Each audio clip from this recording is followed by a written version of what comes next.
For the most part, Chelsea housing, there's no laws. There's no rules to the business and housing in Chelsea.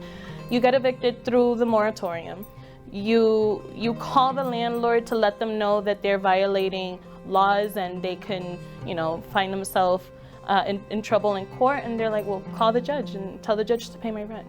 Yep. The tenant's not coming back until I get my rent paid. So you have your landlord who owns the property.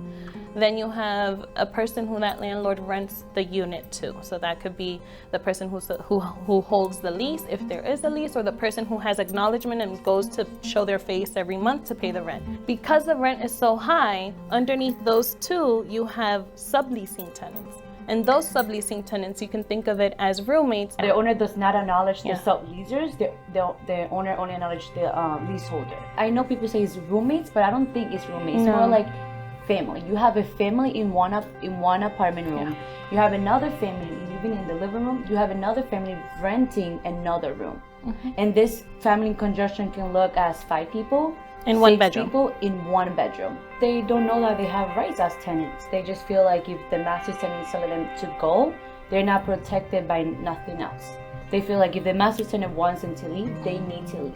They don't know that there's still tenant laws that protect them even renting a room. Rent control is the reason we have overcrowded apartments. Like, if we don't have a stop to the increasing rents and to all these developers coming in to flip homes and to create 1-bedroom or studios, then we can't blame our communities for overcrowding units, because it's our fault. It's our fault, it's our government's fault for allowing our families to be pushed out or moved around from place to place.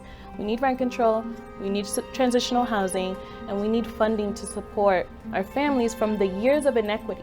Years of inequity in school funding. Our schools have always been underfunded. There's a problem there. That there's a clear demonstration of need in Chelsea, and our state is not distributing the funds in a way where we can stop generational poverty. The governor, the legislators, our representatives, the state of Massachusetts cannot just hear Chelsea speak loud about the injustices that are happening, the inequities. They need to hear communities like Brookline. They need to hear from communities like Cambridge. If you're our allies and you've been with us through this struggle, volunteering your time and donating, also use your voice to make sure that there's justice for our community and that you don't forget about Chelsea.